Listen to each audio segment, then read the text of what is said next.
Thank you very much, and hello and welcome to Game 4 of the day, where 100 Thieves will be taking on GRX, both teams hunting for their first win. I'm Trevor Quickshow Henry, joined by Isaac, Azale, Cummings, Bentley. North America definitely have the best names as far as the shoutcasters go. You know that? Well, that's something. We're winning in something. We take those, Trevor. Azale, I am starting with a compliment because I'm instantly going to ask you, what's happening at the moment? We look at 100 Thieves. They got wrecked yesterday, but there are ways they can improve, and I think there are quick wins as well. Let's talk about what 100 Thieves can do today to increase their chances against GRX. Yeah, certainly so. So a couple things that they can really look to work on today. I think get a more stable mid lane matchup. We saw Ryu get absolutely decimated by Caps yesterday. You know, if they want to play through bottom lane, if they want to play through later game against some of these top mid laners, you need to play something more stable, like Galio, Malzahar, something like that perhaps. You know, drafting to cover some of those weaknesses is kind of a similar idea, and this team really has to think about what way they want to play the game out, because they are not only making, I think, some drafting errors and some play errors, but they are also making some of those mental mistakes, you know, perhaps not itemizing properly at all times, so they really just kind of need to clean up. But GRX is much more of an approachable team for 100 Thieves.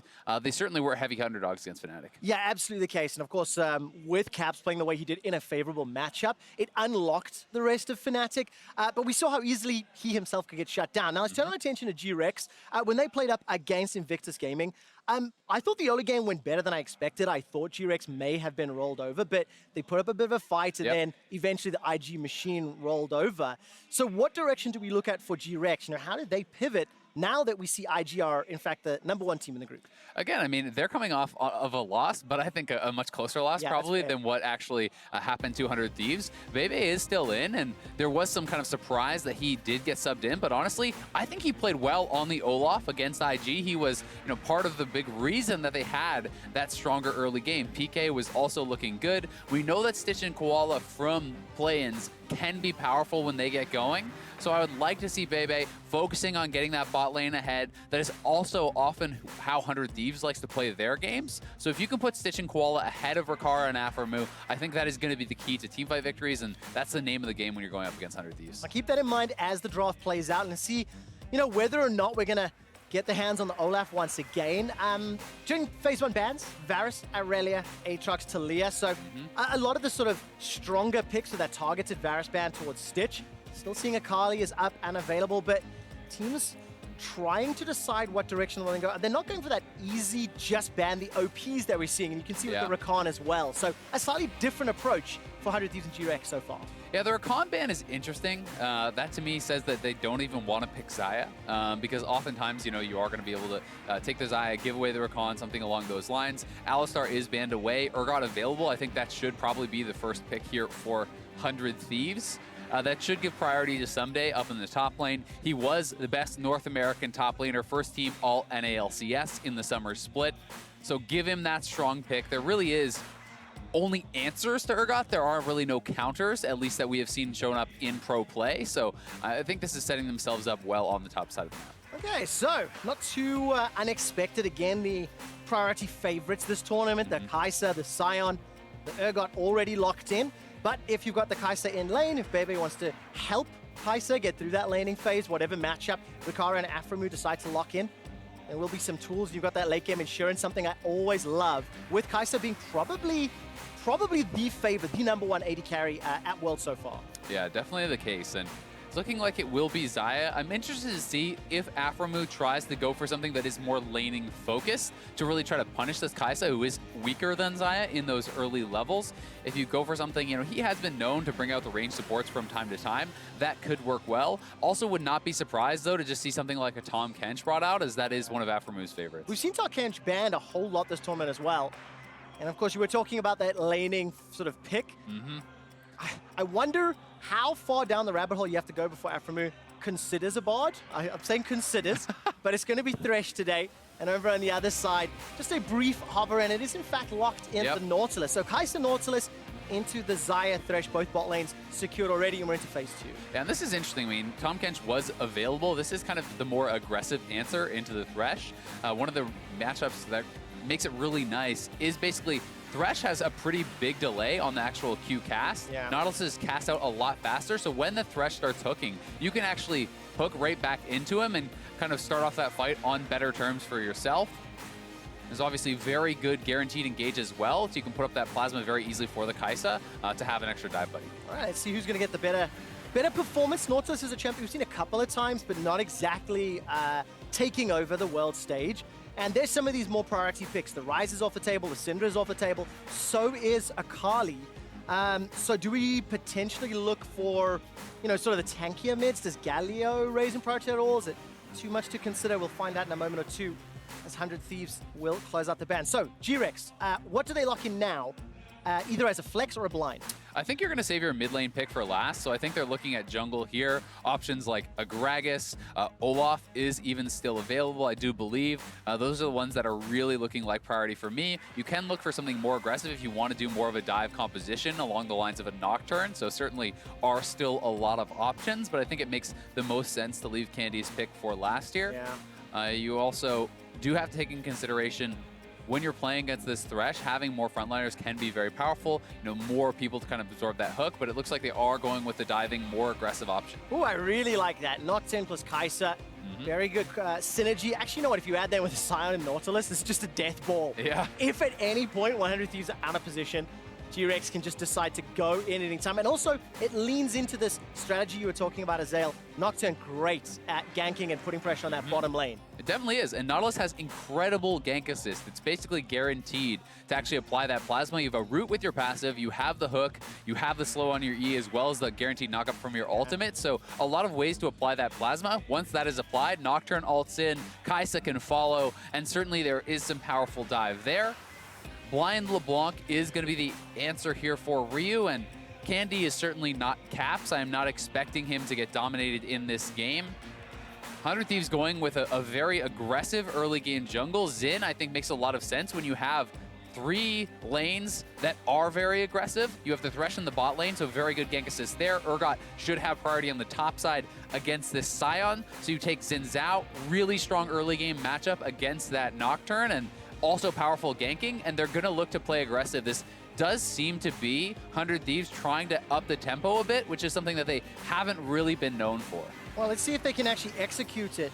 Of course, a lot of criticism thrown towards 100 Thieves based on their Game 1 performance. But now that we have seen Invictus take down Fnatic, we can, you know, temper that a little bit. Invictus definitely showing up. So this is the real test in my eyes. How well does 100 Thieves perform against GRX? In actual fact, all 3 of our games today, as well, is East meets West. We've got LCK, LPL, and LMS all taking on one another. But early game, it's up to 100 Thieves. GRX, what direction do they go? I really like their team They go fight. dive, they go forward. I love their team fight comp if they can get to that mid game. But obviously, they just don't want to concede too much too early against these early picks. Definitely. I mean, I think the Lissandra is a nice pick into the LeBlanc. There is possibility of, you know, ganking that lane, but mostly I think Nocturne is going to try to farm to 6, is going to try to cover lanes for potential counter ganks and not be being as proactive himself. The Lissandra, when LeBlanc distorts forward, if you can hit that ultimate onto her, it is so devastating. There's so much point and click CC and targeting for that LeBlanc, which makes it very difficult to navigate the fights. For Ryu, he's going to have to play that very well, but certainly 100 Thieves has priority in the early game. They should be able to win 2v2s and 3v3s with their jungle matchup.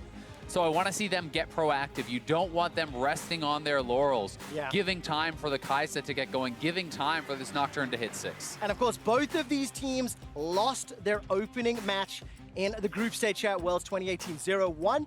One of them will be able to pick up a win and, in fact, equalize the scoreline with Fnatic at 1-1 before they round out the first stage of this round robin. Is North America's 100 Thieves taking on the LMS's GRX.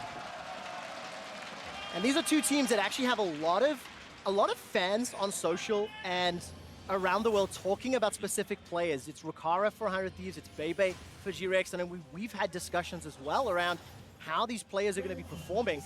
And this is now an opportunity to reframe the discussion, to reframe how your fans and your league and your supporters are discussing the team and the play. And that's definitely where my eyes are going to be focusing. This Nocturne and this Xayah and how they're going to show up. I mean, there really is so much pressure on Rikara as an individual. You know, this is a Challenger League player who did come up and join 100 Thieves, but they played with Cody-san for basically the entire year. They swapped over to Rikara. They've kind of talked about the flexibility that Rikara does give them and how they allocate their resources in the later stages. When you have, you know, a superstar like Ssumday, perhaps you want to allow him to get more of that farm, have more of an ability to carry the game, and thus maybe you want your marksman to be more of that kind of utility guy who's covering mid lane. And Cody-san was very much a player who was getting all the farm. They were playing around him. It was about the hyper carries. So it's a bit of a different look, and we'll see how they can make it work. Yeah, definitely want to keep my eyes. And then also Ryu, he's got this LeBlanc running pretty aggressive, got that ignite as well. And I like the fact that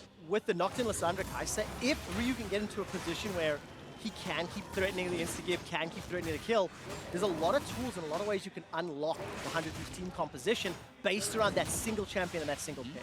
There certainly are, but I also look at this LeBlanc and I'm thinking, how many of these guys are really good targets for you, right? Yeah. You know, it is mostly going to be him trying to get to the Xayah in the team fights, and when there's a Sion and, you know, the point and clicks you see here from that Nautilus as well as Lissandra, that's very scary, but we do have Xin moving down. He should have been spotted on the ward that was further up here in the river, so they do back off very intelligently, and you could see that Stitch and Koala were trying to kind of walk that line to make him waste his time and move down towards that.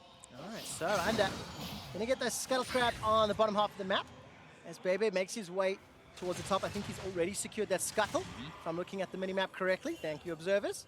Yeah, and I think he was considering looking down towards the blue, perhaps. No, actually, the Scuttle showing is still up. Yeah, so that was just a ward there. Thank you. And as Anda was actually moving up to the top side, he is going to back off, and he's actually just going to do an early base. So this is actually kind of weird from baybay. He just does 2 camps and then is going to head back to base.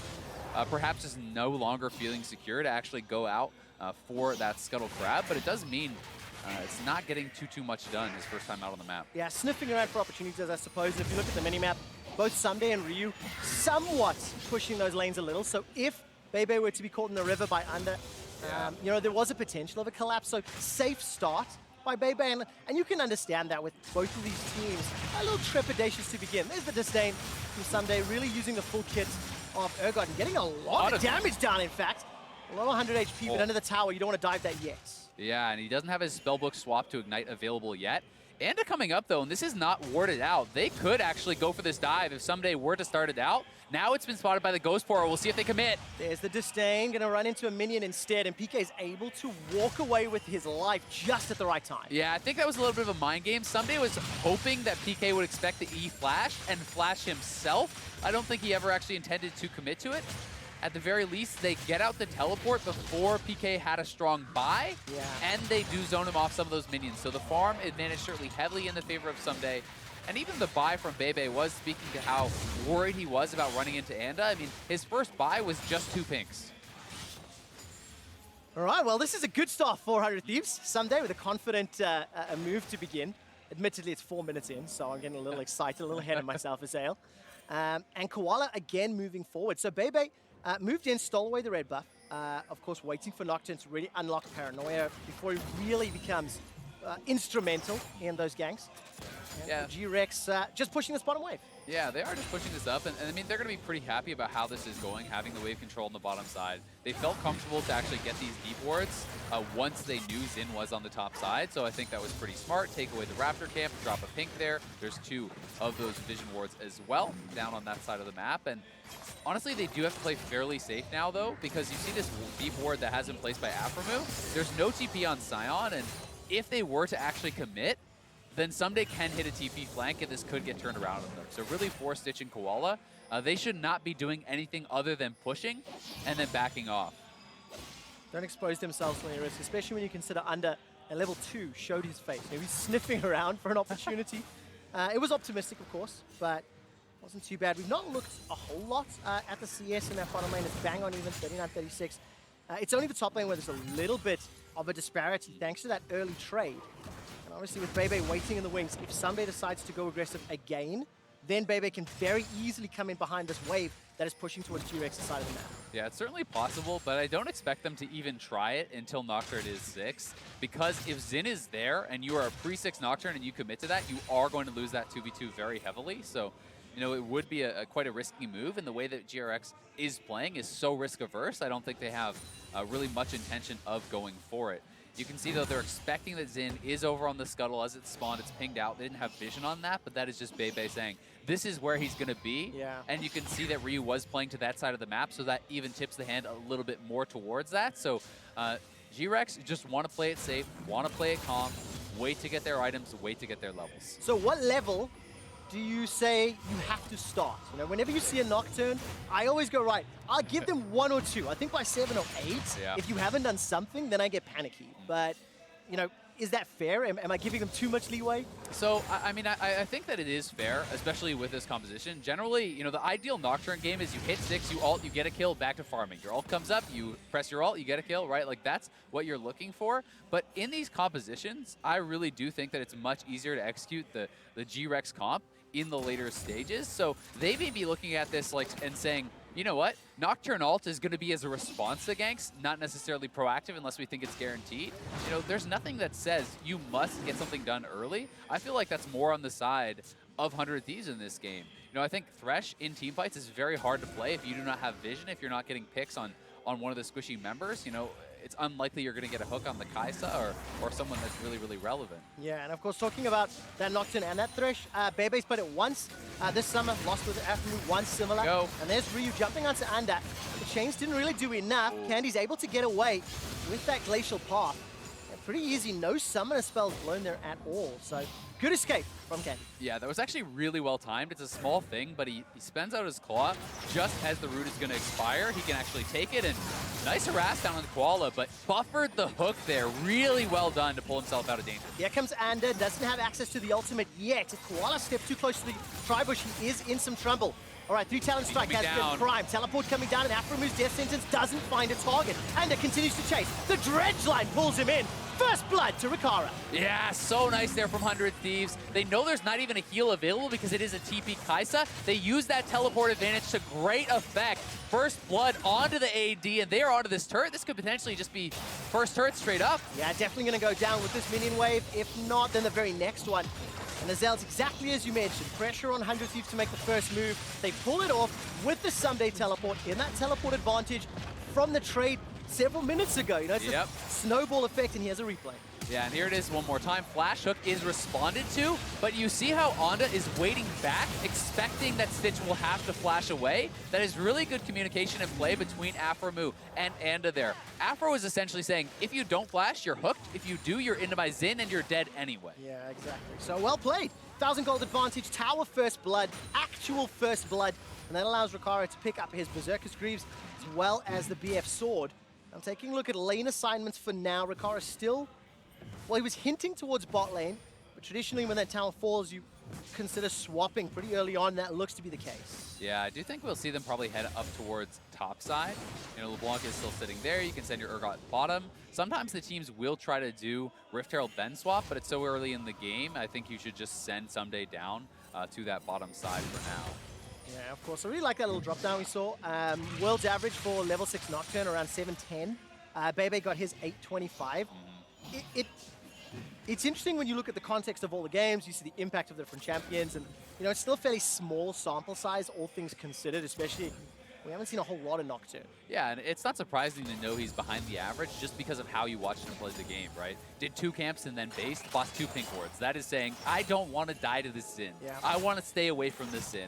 And he has done that to his credit. He is at that level 7 mark now, so we'll be able to look for opportunities, or at the very least, as I said, counter ganks, right? Like, he's sitting back by this turret. Rikara has no flash, so if he steps too far forward, hey, maybe you go for it. Yeah, exactly. Punish the positioning if possible. Baybay got that paranoia. And of course, if Koala can get some of that CC from the kit down, of which there is plenty, so easy for Stitch and Baybay just to get all the damage down, especially now the Killer Instinct is there as well. But 100 Thieves are respecting the potential engage. They are backing away. I'm waiting for Death Touch. I'm waiting for level 6 Nautilus, because that feels like it will be the go button, and there it is. But unfortunately, Rikara and aphromoo, they're safe. They've fallen back. Obviously now Baybay spotted out by the ward, so this is a really good opening 10 minutes for 100 Thieves. Yeah, they're playing it intelligently, right? Anda's on the bottom side of the map, so you shouldn't be posturing aggressively. You need to see aphromoo playing behind his AD, which is what he was doing. You know, if you posture aggressively, well, there's no opportunity to lantern. Then they go for it. So knowing Zin's on the bottom side, they do not look for that. But Zin is around mid lane now and could potentially respond to any plays. But GRX want to do this on the top side. Nocturne and Lissandra are there. All right, so the response from 100 Thieves is to try the flank. As the 4 members from North America flanking, Candy's already used that glacial path to escape. Distortion forward from Ryu. I'm looking for CC aphromoo. Swing and a miss. Doesn't find GRX. Yeah, nice sidestep there by Candy. They even moved Ssumday up, so they were expecting that GRX would commit to that, but I think because Ssumday had made the rotation, they say, no, let's back off, allow PK to push this out, then we'll have priority on the bottom side of the map. And as Ssumday does walk back down to that bottom side, he doesn't have his TP available, PK does. They should now have priority on the top side, and here is the teleport to try to make good on that. All right, the recall is just about to finish there from under. Teleport was cancelled, in fact. Ooh. And we get a quick glimpse. So deciding against it, bailing out for whatever reason. Yeah. And that's again PK, summon a spell disadvantage. Just not getting anything from it. Yeah, that is a disappointing one to be sure for them. The one thing that may work in their favor is I'm not sure if 100 Thieves would have noticed that. You know, they don't have vision in that area. So if someone was looking at that place on the map, you can see the TP animation, but no one was right there. Maybe they don't even know that they have that summoner disadvantage. So we will see if 100 Thieves plays with respect to it. And, you know, that is a small thing. Still very disappointing for GRX to see that TP go to waste, as, you know, we saw how much 100 Thieves got out of theirs. And it gives you questions, because we don't know why. We don't know the reasoning. And it's all up to speculation. Of course, PK, he's finished up that Righteous Glory. First item spikes are starting to come in. Proto Belt for Candy. Warrior Enchant just picked up by baybay. So, you know, we're hitting that point in the game where some skirmishes and some team fights start to appear. And for GRX, still no real, you know, proactive strong plays here. Teleport to the top lane. Baybay's waiting to get involved, so this could be that reactionary Nocturne, the disruptive paranoia. That, you know, it is a way to use the ultimate. It's not the way I prefer, but it can work. Yeah, and I mean, sometimes you pick something that's stronger in the early game to cover for something that's stronger in the late game, right? And in this case, hey, despite the fact that Xayah actually died and lost first turret, he's up 20 CS, right? So Stitch is still doing fine. He's to the Stormrazor faster than Rikara is. So in that regard, they are probably pretty happy, and they may just feel we do not need to make those proactive plays. We can just wait, and Stitch will carry us through in the later stages. So we'll see if that's what they're going to look for. You know, at the same time, 100 Thieves has played with respect to that Nocturne ult. When Zin is not there, they're not posturing aggressively, and they're not really giving a lot of opportunities over to GRX. Yeah, that's definitely a way to pull into this mid-game. Use some of the skirmishing power of the team composition to your advantage. I mean, 100 Thieves in a very comfortable position right now. They punish GRX where they can, and Stormrazor was just completed, so not too far behind the power spikes of GRX. And of course, just to remind everybody that in the group, whoever wins this game will be tied with Fnatic, right? They play one more game tomorrow before they close out the round robin, and then wait a couple days before... Looking for a play here on mid lane. Candy, once again, will get out clean. Ryu has missed a fair number of those ethereal chains, needs to connect them to set up those kills. Yeah, you can see that they move Ssumday up. Ssumday has been trying to use his lane priority pretty well, and to his credit, he has been roaming around the map. He pushes the wave, and then he looks to try to make something happen, and you really do like to see that. Whether it pans out or not, it makes the GRX players play with more respect, and not going to take that hook, as it did land on the Nautilus. I was about to jump, Xayah. I'm waiting to see if 100 Thieves felt the urge to engage, but they didn't, and a large number of members between 100 Thieves and GRX in the mid lane. Five mid. Rift Herald has been summoned. Remember, PK, without teleport, had to walk his way down. The boop connects onto the mid tower. There's enough minions to allow an engage. There goes the unstoppable onslaught. PK dashes forward, starts to back away. aphromoo forced to flash for his life, and vision is denied. Darkness by GRX. The fight gets split on multiple fronts, but nobody's down yet. PK finally gets aphromoo. Candy running for life, but Stitch with a killer instinct. He gets himself the second for GRX. Under gets another in the top lane as PK gets turned to zombie mode. Under's running for his life, got no flash available, and the kill will be secured by Stitch. Nicely done by GRX. They make the dive work despite the fact that baybay ulted so late. Ssumday was able to come through with the teleport, but GRX just wins the straight-up team fight, showing they don't need to be proactive. They can wait for this Xayah to come online, and Stitch now picking up a couple kills there. is going to be feeling really good. The tower, 3 kills to 1 death. And of course, landing in Stitch's hands. That's exactly what you want to see for GRX. They swing the gold lead into their favor, and this is how it all started.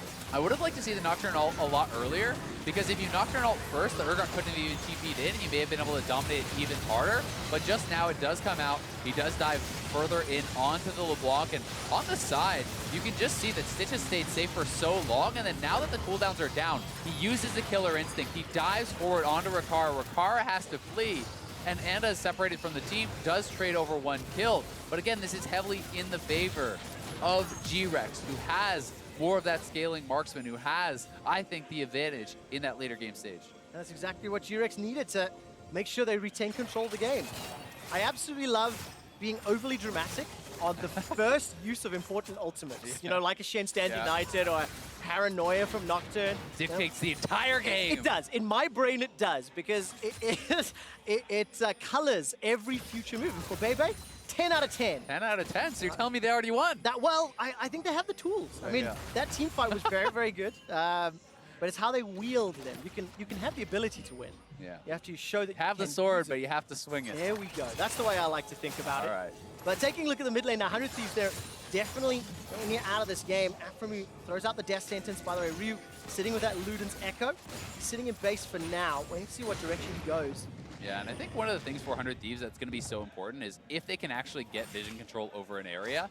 Thresh and LeBlanc are so much stronger from darkness, right? If you do not know where these guys are, and you can hit a hook on a carry, you can chunk someone out coming from behind as LeBlanc. That is so ridiculously impactful, and that is why GRX is going to want to move around with all these meatballs, put up the Nautilus in front, put up the Sion in front, get vision, and 100 Thieves has to fight against that and try to deny it. And also, I don't want to see 100 Thieves and GRX, remember first, I don't want to see 100 Thieves go into GRX in a 5-on-5. I prefer the Death Ball synergy that the GRX comp has.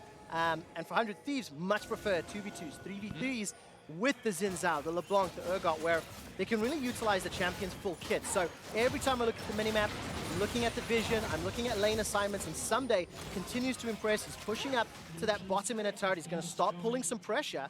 And yes, 100 Thieves lost 1 tower, but what can they take in return? Pressure on mid, pressure on bottom, pressure on PK as well. He's got no flash to his name. Ssumday's going to continue chase forward. There's the Fear Beyond Death, turns him into zombie mode. Paranoia by baybay. He's jumped onto Ryu. Ryu manages to find the lantern to safety. And 100 Thieves, they don't get a tower yet. Only the kill, and I think that's still an advantage to GRX. Yeah, well, they do get the kill, and they could push in now. We'll see what they can get in the subsequent fight here. It's a 5v4. GRX looks like they want to try to defend this, but Ryu is trying to threaten the flank. All right, Ryu's on the side. The Ethereal Chains have popped. 10 seconds before PK's up with a teleport. Glacial Tomb is thrown down. The tower at 50% HP, but Koala at 0. He is killed, and 100 Thieves back away. Yeah, they get another kill, but GRX are going to be able to hold on to the turret. PK is up and has his TP. 100 Thieves need to reset for this Infernal. It's spawning in 10, and that is going to be a critical dragon for them. They really want to be able to be the first to the scene, get the vision, and try to take that. I feel like 100 Thieves really need to prioritize that. I don't think you want to be giving it away at this point in the game. And you can see the control wards, string of them, 1, 2 on your screen, 1 in the river as well, being set up for that mid lane push that happened a moment or 2 ago. That will be fairly useful in the ensuing dragon setup. 100 Thieves are barreling for this objective, and there's no response yet from GRX. Yeah, they are heading over to that direction. If you can deny that one ward that is outside the Baron Pit, it gets very difficult for GRX to actually move forward and even check on that dragon because of these 3 pink wards in a line here, as we saw. So we'll see. I mean, the problem for 100 Thieves is they never actually swept the Dragon Pit, so GRX doesn't have to check, and 100 Thieves doesn't realize that just yet, and they will be able to spot it. So that ward paying so much for them, and they should have actually seen it pop now. Looks like it's not even going to be contested, though. GRX is just trying to push out the sideways. They're using this time to go top, and I think that's fine for them. You don't have to contest that, but certainly felt like a bit of a necessity for 100 Thieves to be able to secure that. Yeah, exactly, and of course, with the Cloud and the Infernal now, 100 Thieves, 2 dragons to 0. They're down a tower, up in kills, and GRX have the superior map control. 100 Thieves have a little bit more late game insurance in the form of those dragons. But it is definitely a very even game thus far. 20 minutes in, we're out of the laning phase. We've started doing a lot of movements, and nobody's really showing authority or stamping control of the game.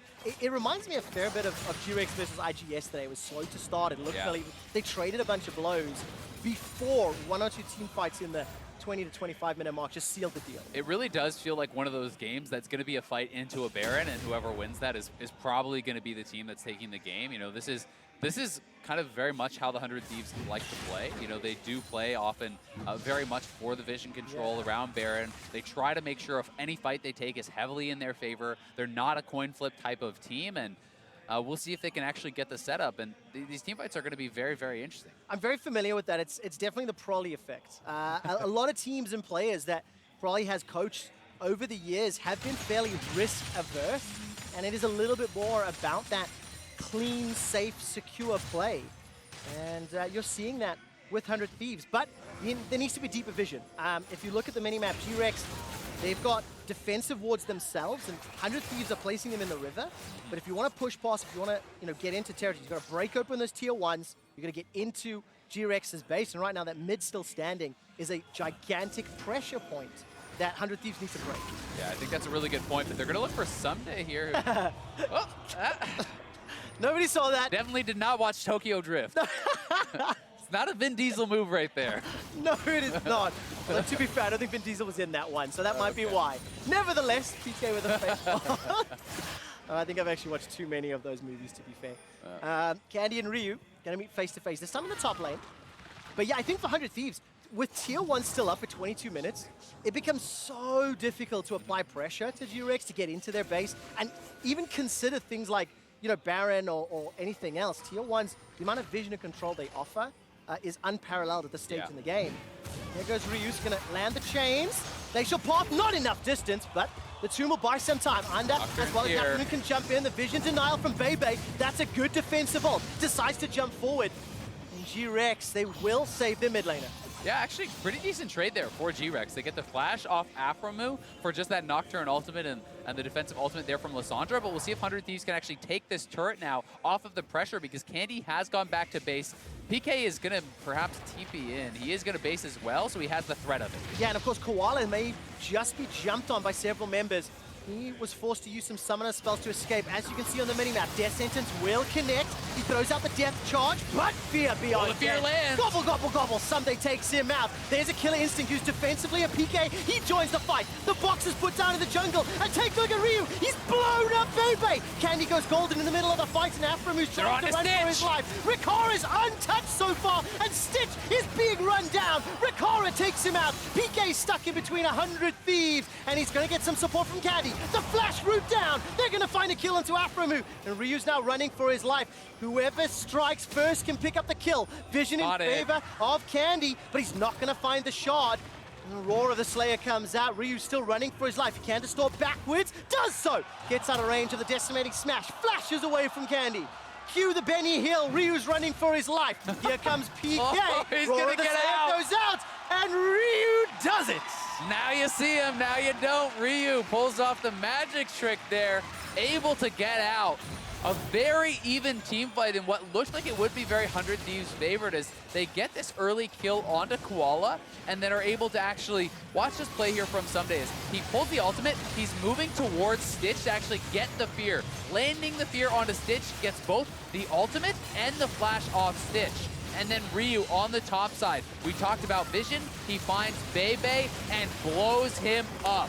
Then, seeing Stitch, knowing he has no flash, Rikara flashes on top of him with Anda. And they do commit a lot to take him out, but Rikara gets so low that he can't re-enter the fight. And the solo laners are still healthy here for GRX, which allows them to re-enter, to pick up another kill on aphromoo. And Ryu does escape in the ensuing play, but very even one presented there by Acer Predator. I absolutely love the team fights this game. Every time we've seen a big 5-on-5, it splits up. It gets really involved on multiple fronts.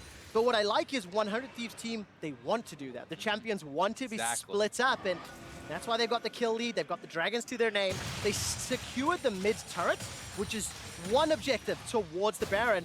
And at 25 minutes, you have to think that's going to start rising in priority. Yeah, I mean, the fights are so interesting because there's all these extra kind of more complex abilities that you have to actually, be able to pull off. 400 Thieves to be able to win those fights. Ryu has to find those pockets where there's no vision and be able to zone out the Kaisa. You can't just walk forward and fight the tanks. And if you can actually keep Kaisa in the backline, not diving in, then hey, Xin Zhao ultimate becomes very effective as well. You can actually use that as a somewhat pseudo-defensive ability, protecting some of your carries, protecting your other front line. And 100 Thieves have got to really walk that line. And of course, for 100 Thieves, the added pressure of the social media and everybody looking at them saying, what can you do? How will you perform? For now, they're going to be under pressure in the mid lane. They secure the tower top.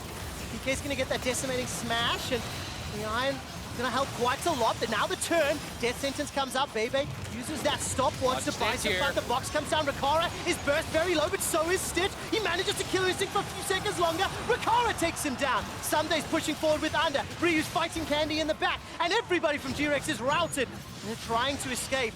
Candy's now going to be the focus. He gets jumped on with an audacious charge. A burst from the distortion. The shutdown onto Ryu. How is Candy still alive? Oh, he zones it! And now lost to stay alive further before Ssumday finally takes him down. GRX, now there's a very good death sentence. He manages to catch out Baybay. And GRX, they survived way longer than they should have. Yeah, 100 Thieves are going to go to Baron. The pings are onto it. They got the kill onto Baybay, which was the critical one. And Ssumday was incredible in that fight for the 100 Thieves. They are now onto the Baron. TP coming in from PK. GRX want to fight it. Okay, PK will be there. And teleport coming down from Stitch as well. So that's two very important members. The Disdain will secure a kill onto Koala, and PK's actually alone. He's going to get knocked up into the air. The rest of 100 Thieves are coming up. Follow aphromoo. Flash is available in a moment or two. Decides against a further chase. The investment, not worth the payoff. 100 Thieves, 1,500 gold up.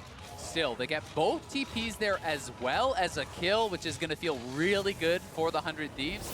No, they didn't get the Baron, but this play actually just saves the fight here pretty much from Ssumday. Moving in front, absorbs the Sion ultimate, gets the Stone Plate out before a lot of that damage comes through, and he soaked up so much there, allowing Rikara to stay healthy. And imagine had Rikara taken any of that, he certainly would have lost the duel. And Ryu now. Oh, Ryu gets taken down. Stitch just solo. I mean, lands the W, lands the R, and it's so difficult against the Kaisa. Yeah, just kinds of things there. Diving in, taking out the LeBlanc in a 1v1. And of course, Ssumday, just to go back to the point you were saying, Xayah, sort of the unsung hero so far. He's right place, right time, doing the right thing consistently.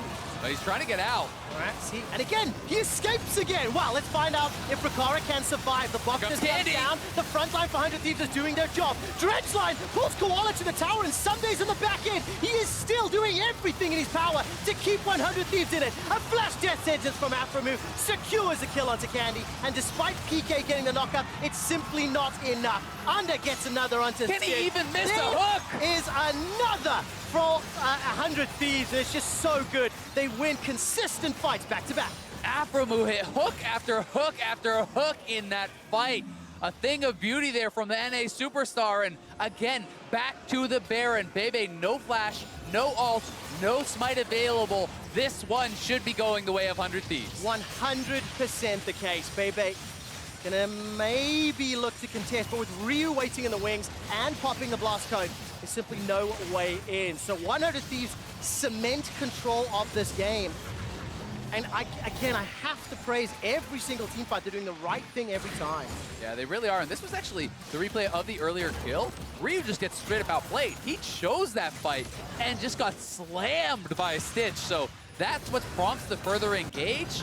But there is the Stone Plate again before really any damage is taken. He gets the Lantern out to safety, and then we see that Candy coming in here. He gets hooked on his claw. He's not able to get on top of Rikara. Rikara has the ultimate out to root up Candy coming out of that. And Ssumday is 1v4ing in the back line, able to survive, buying so much time for the team there. aphromoo hitting hook after hook after hook, and it secures them the fight and the Baron. This is how you need to play Thresh on the international stage. 0-2. Support's too easy, dude. Well, I'll let you say that one, respectfully. I suck at support. But aphromoo, as you said, every single death sentence, he's in the right place at the right time. He's using the Lantern effectively. But what I like is, he's pivoting. Whenever you see Threshes, they tend to be, you know, fishing bots or lantern bots. And aphromoo is swapping as is necessary this game. I mean, this is the aphromoo effect, right? This is what won him the MVP in spring. He has the ability to take over a game at any time. When this guy is on a playmaker, you always feel like his team has a chance. Think back to all of the CLG games with aphromoo, all of this year's games with 100 Thieves. He always is that X factor. It's not just the shot calling, it's the playmaking. He has the confidence to go for it, and he has the skills to pull it off. Exactly, and this time around, 100 Thieves take their 6th tower in what feels like a blink of an eye. 5 minutes ago, this game was bang on even. Yep. And now it's a 7,000 gold lead with 1 minute and 40 seconds of Baron. And there is once again the Lantern.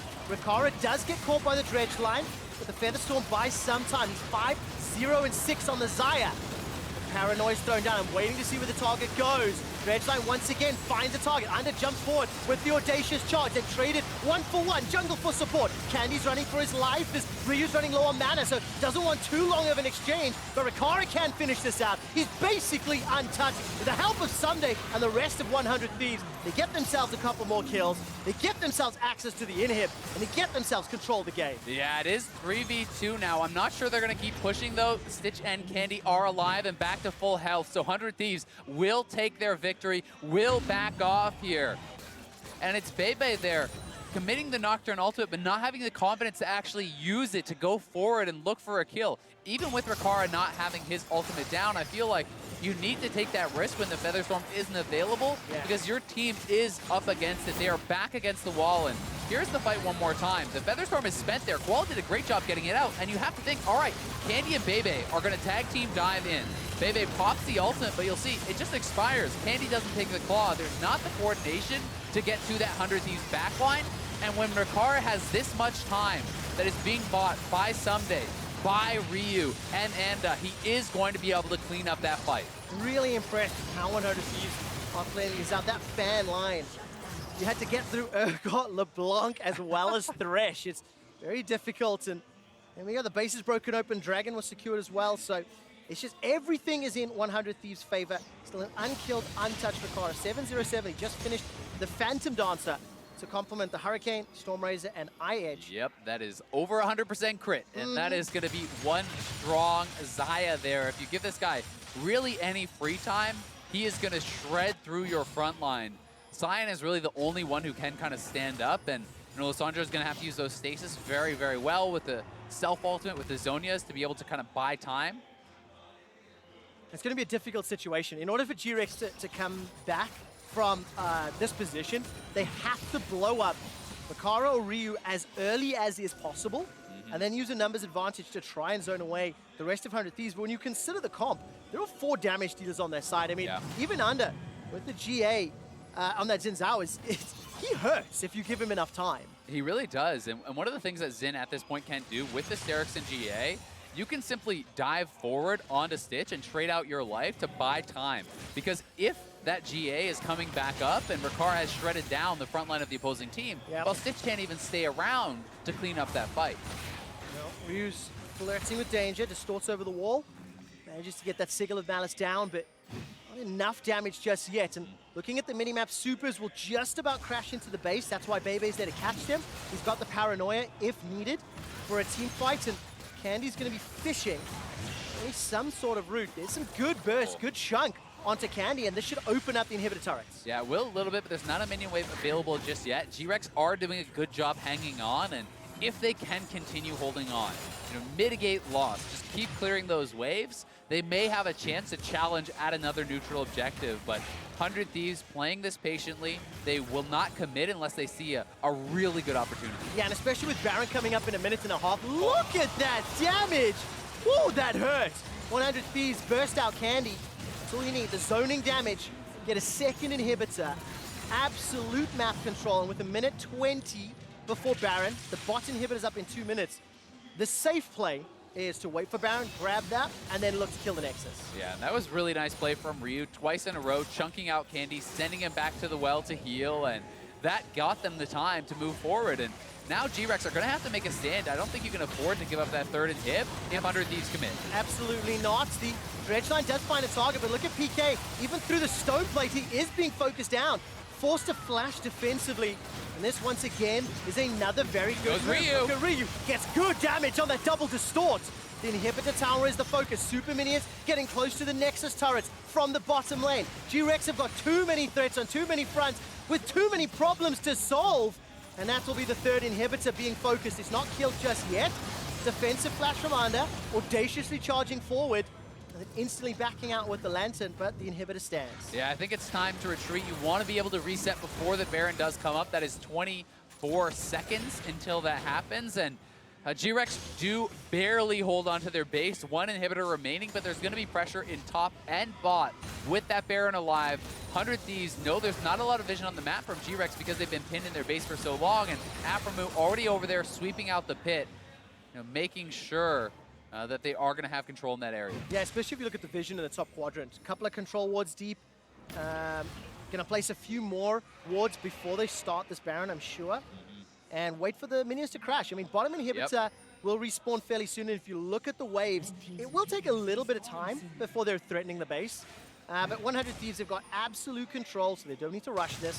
They want to pick up their first win of the group stage, tie the record with Fnatic, and pick up that much-needed W when you start looking towards the second half of the round robin. Yeah, and also just starting to build that confidence. And you can see that the focus on vision here. 3 pink wards for Anda. We just saw one drop by aphromoo. Ryu has one as well, and they're trying to cover this area, trying to clear out as much vision as possible to give Ryu and aphromoo in particular some room to play with those hooks, with those picks that they're going to be looking for. Yeah, good response here. Redline once again will be the opener, but Ssumday has not taken any damage. And yes, the stone plate is used, but I'm looking for some sort of follow-up. Where are the hooks?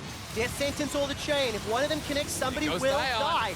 PK goes all the way forward and then starts to run away. No flash available to him. Dredgeline will catch. The fear on 4!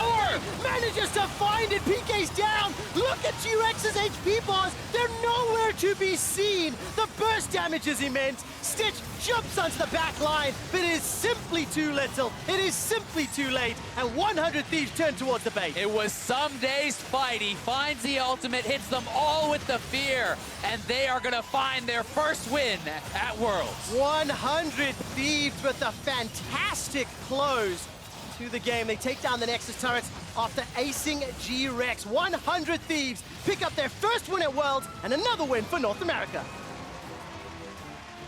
That's a big one for 100 Thieves. This is a team they needed to beat to be able to have a chance at getting out of groups, to build that confidence, and honestly, to shut up some of the doubters, to show that they can perform on the international level. A good game here against GRX. Completely agree.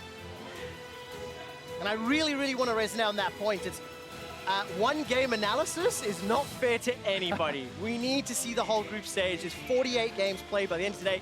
We're only going to have 18 of them wrapped up. 100 Thieves, very clean victory. We've got our analysts ready to break down how 100 Thieves picked up their win. So Dash, take it away.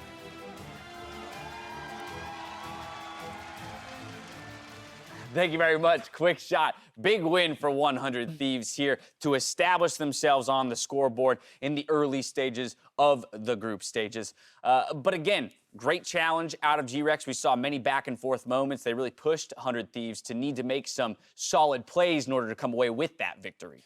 And it was a lot of team fighting as well, and I think that's where 100 Thieves felt comfortable in that pocket. You know, when it's kind of going back and forth, when you're shooting from the hip, but when it is this collective big 5v5, if there was going to be one point in the game that you would have faith for 100 Thieves, I think it is kind of around those big sweeping ARAMs in that mid lane. Yeah, and it's in close games where they don't get steamrolled early on. This is one where they're actually able to get some of the aggressive moves at the start of the game. Love the Thresh for aphromoo, love the Xayah for Rikara, and the Zhao, I think, is going to be seeing a little bit more play as we move on group stage, since so many of these tiltable lanes, like skill matchups, can be turned by an early game jungle. And I completely agree with you, Jat, because I think what we saw when they played up against Fnatic was that Anda made some pretty solid early game moves, but this time around he actually turned it into advantages for 100 Thieves, and the fact that they're able to get through what has often been a challenging laning phase into a pretty stable and solid mid game, this is what we heard from all the NA analysts, which is very much, if they can just get through a rough laning phase, then we can actually start to see some of the team fighting prowess of this 100 Thieves. And that was the key thing for me. You know, hindsight analysis, the fact that Candy is more of a, to me, defensive mid laner, I think really helped him protect Ryu. I think he had a good escape on his LeBlanc. He didn't get solo killed 5 times, so obviously that's going to help. And it allows Onda to just not have to play, you know, babysitting duty. He's actually able to make proactive plays and get them to this stage in the game. Now, a player that I do want to take a moment to talk about, though, for 100 Thieves is Rikara. Because let's not forget that just over a month ago, Cody's son was the starter for this team. And I'm going to throw this out there. Rikara is the least experienced player in terms of professional games played of every player in attendance at the World Championships, with 5 pro games before coming to Worlds. So with that in mind, with the stakes, with the pressure, this idea that, hey, I have so little experience and I'm expected to step up on this stage, the performance he put up in this game, it would be well beyond expectation. I mean, it's pretty much step up or shut up for a lot of the NA fans that like blew down on 100 Thieves. In fact, even the analysts, I think we all predicted against them. You know, a lot of people weren't very high on 100 Thieves coming in. No one knew what it was going to say. And a lot of it was because of Rikara. You know, his name came up every single time. No one knows what type of ceiling to expect from this. No one knows what type of experience he's going to bring. And to go 9-0 and 9, I think he just shut everyone up. Yeah, I thought he had a great game. I hope he can sustain some of this success. The Urgot bought space in team fights, right? The Thresh Lanterns were incredibly effective. I do think GRX played poorly, but this also tends to happen all the time for like aphromoos ADCs. They have like this giant KDA, and everyone's like, "Come on, give him credit." Right. We're gonna see how it goes on. Oh yeah, very much so. I mean, I think it is. You're not without concern around Rikara due to the CSDs from previous games that he's had. This is just one solid game, and it's great to see him step up in that moment. But as you mentioned, it is a duo in that bot lane, and the MasterCard player of the game is going to aphromoo this time around on that Thresh, being the playmaker the team needs to pick up the win. And he landed some fantastic hooks this time around, whether it be securing a defensive kind of hook in this situation to kind of prevent Candy from swinging the team fight so heavily in the favor of GRX. Yeah, like that's the kind of hook, but also a number of saves to get his teammates out of clutch situations. I feel like that he was a big part of swinging the team fights in favor of 100 Thieves. The thing is you look at aphromoos' career, the fact that he's had 80 carries, Stixay, Cody's son, now Rikara standing next to him, you know, these names have never really been like the forefront of North American talent, even on a domestic, never mind an international stage. But aphromoo standing next to him, he like creates superstars. So a Thresh performance like that allows Rikara to shine, and I'm just happy that his support finally gets some love. Tons of experience, and therefore it is no surprise that when they do find themselves in a situation late in the game with some gold in their pockets, that they can actually navigate their way to a victory. I do want to touch on GRX just real quick, as they sit now at 0-2.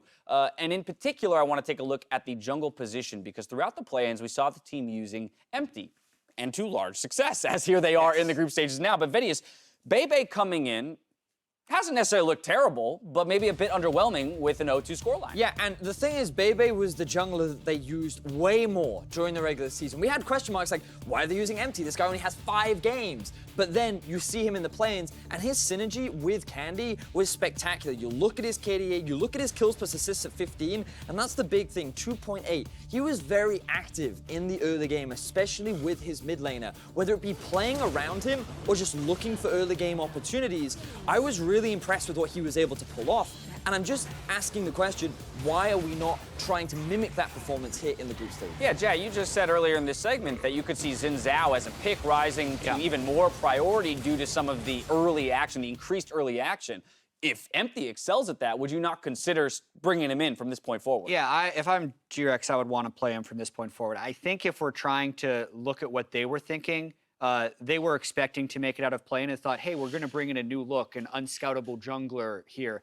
But I think after losing to 100 Thieves, when there are 2 bigger fish in the group already, I think it's time to put back in the guy you won with in the playing stage. Very much so. 100 Thieves now moving to 1-1. This does tie them up with Fnatic. And so while earlier today, I was almost, saying farewell to the group as IG Fnatic will get out 1-2. There still has to be some consideration to Fnatic, overlooking opponents like 100 Thieves and GRX. Are IG and Fnatic monster favorites in this group? Absolutely. But sometimes one game is all it takes to turn the tide. So Fnatic and IG need to make sure they're not looking through 100 Thieves or GRX. The GRX game against IG was close until about 20 minutes yesterday. A lot of stuff can happen in best of ones if your draft goes wrong or your early game goes wrong. So while we expect the group to fall a certain way, the fact that them both are 1-on-1 means Fnatic has to continue to take care of business. Yeah, without a doubt. Another player that we didn't really touch on in this game in particular is Ryu for 100 Thieves. Interesting player in my mind just because of his history around international performances. You know, you recall some of the H2K days. He actually showed up at Worlds tournaments, but then even domestically, we've been both disappointed all the way to elated around what he can do. This time around, some fancy feet on the LeBlanc, but we haven't necessarily seen anything that, you know, would encourage us to put him next to the likes of a Caps or a Rookie or any of the other larger talented mid laners. And I think the unfortunate thing for Ryu is it's just kind of the prestige of his career. You know, he has such a deep and long resume that when you hear a name like Ryu and you see him, you have super high expectations. And even when he does hit good, he's not hitting great, and he's not hitting great consistently. And unfortunately, it kind of puts a blemish on his record when speaking about him. All right, but if he steps up, it could make the difference for 100 Thieves rather moving forward. To get more insight on that victory, let's send it over to Avli for an interview with the player of the game for 100 Thieves. Thanks, guys. I am here with player of the game, aphromoo. 100 Thieves picking up their first win here at Worlds. Congratulations on that, and what does it really mean to the team? Thanks. Getting our first Coming down, and aphromoos death sentence doesn't find a target. And it continues to chase. The dredge line pulls him in. First blood to Rikara. 我这一走，我这一走，打，先走，先走，来生，He's blown up baybay. Candy goes golden in the middle of the fight, and aphromoos trying to run for his life. Rikara's untouched so far, and Stitch is being run down. Ready. I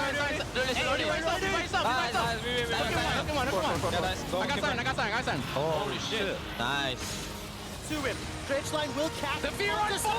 Manages to find it. PK's down. Look at GRX's HP bars. They're nowhere to be seen.